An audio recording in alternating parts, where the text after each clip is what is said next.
On February 16th, the New Mexico House elected to form a special subcommittee, an investigatory subcommittee to investigate the crimes committed by Epstein out at Zorro Ranch. They will have full subpoena power, and they intend to, with a $2 million budget, do, I hope, a thorough search of the ranch, including ground-penetrating radar, looking for the bodies that are alleged to be buried out there. You may recall from the Epstein files that there are alleged the bodies of at least two teenage girls who were strangled during fetishistic sex and buried out there in the hills around the ranch. It's a 7,500 acre ranch, so it's a fairly big property. It was never searched by the FBI, at least to my knowledge. And now, of course, the state of New Mexico has stepped in to begin that investigation. They will take testimony from survivors, and, this could crack this thing wide open. And I'm sure you certainly hope that it does. Let's go now to the committee meeting, which is convened for the first time this morning on February 17th in New Mexico. Thank you, committee members. For the public, I've been honored with the chair of this committee. Officially, it's a House Investigatory Subcommittee. This is a parliamentary procedure of the House. We have been informally calling it the Truth Commission, because that is what this commission is charged to do. Just a small background on me, I've been serving in the State House now for 4 terms. I serve in Santa Fe County. Many of our community members have discussed in passing what Jeffrey Epstein's activities were here in New Mexico as a known subject in the community. He had a reputation. There are so many community takes about what happened here that we have yet to put on the record. As I had understood and started to unpack this story of Jeffrey Epstein's activities nationally and internationally that has been well reported in the news, Zorro Ranch kept coming up as a place that he sought refuge with a number of victims who have gone on the record that were trafficked here, that were abused here, and we have had no official public record of those crimes. That was alarming to me as I was getting to know this news and information and starting to put together a story for myself and talking to our community about what had happened at the ranch and why don't we know the extent of what occurred when it's being well reported elsewhere, what happened in other sites, New York, Florida, the island. It's so important for us to get the story straight and to get it right. And for me, the commitment to figuring this out and knowing that we have a very important role to play for the truth and for justice, for victims to be able to go on a public government record that can really tell the truth about what went on. This is so critical.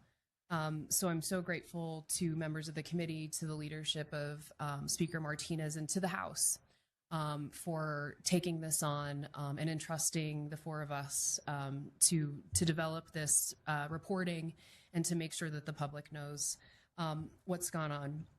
So really, the mission and authority of this subcommittee, essentially, it's a bipartisan body, 2 Democrats, 2 Republicans.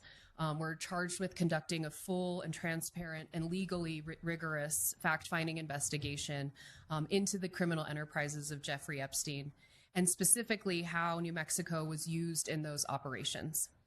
The chair, me as the chair, this committee will answer to survivors, the public, and of course the truth.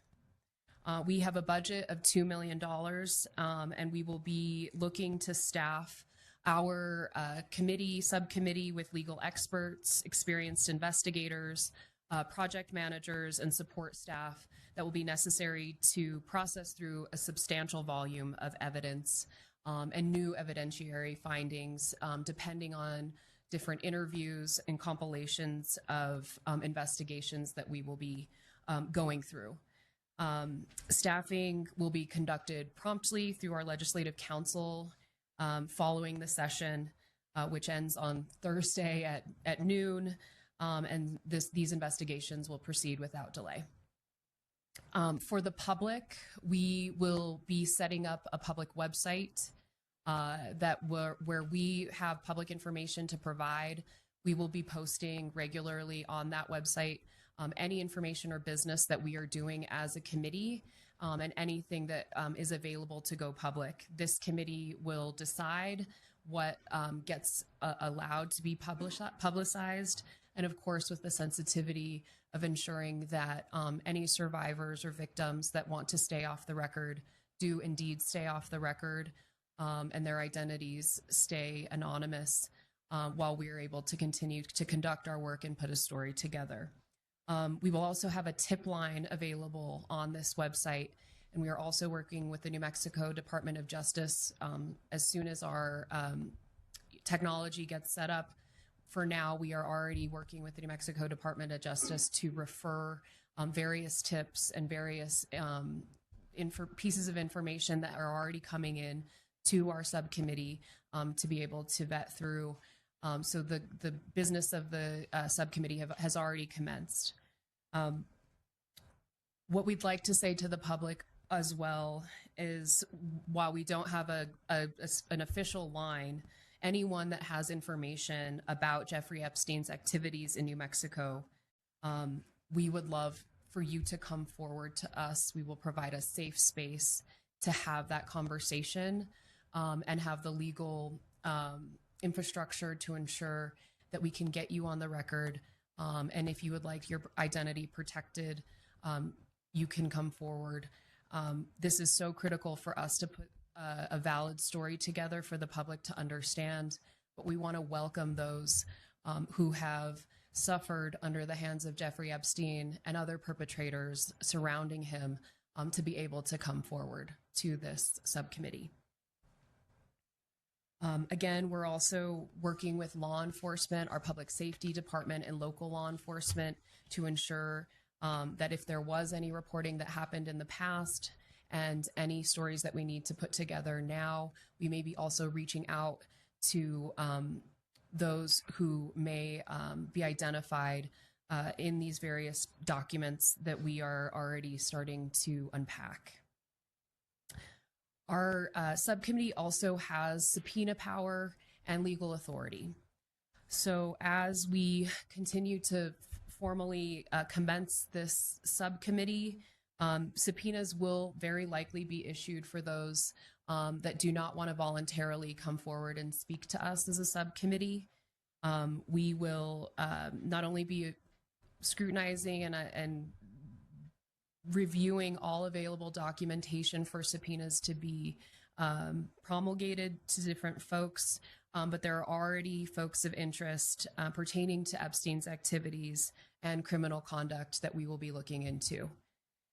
So again, the committee will begin issuing subpoenas to these persons of interest without delay. And although the investigation is fluid, as leads and persons of interest and areas of inquiry emerge, the committee will act on them as a body and will follow evidence wherever it leads.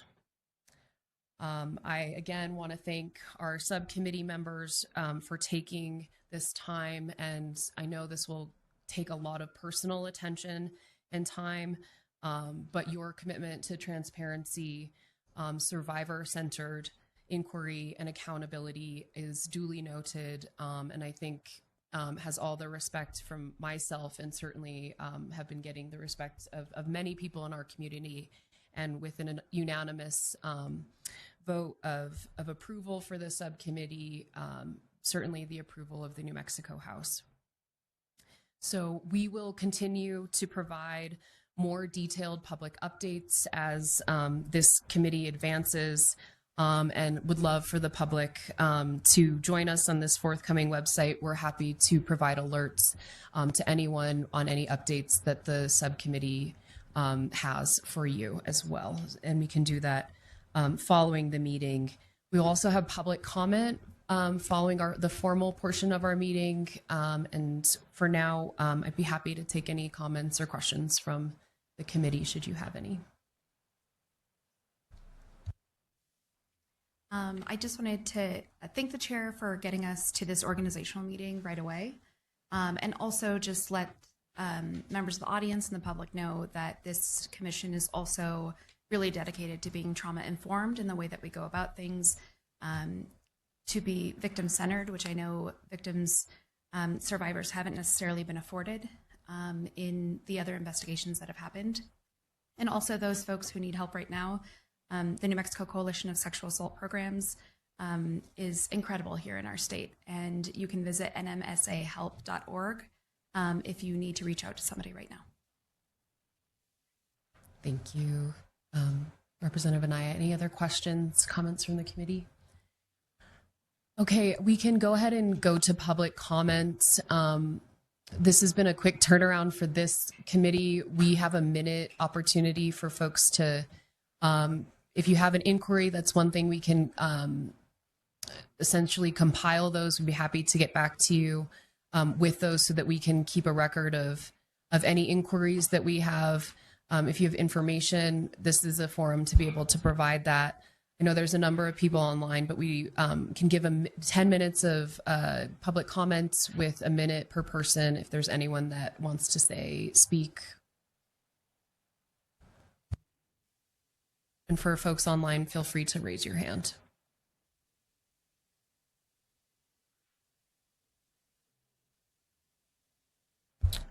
All right, seeing no hands in our gallery here nor online, I think that concludes our meeting.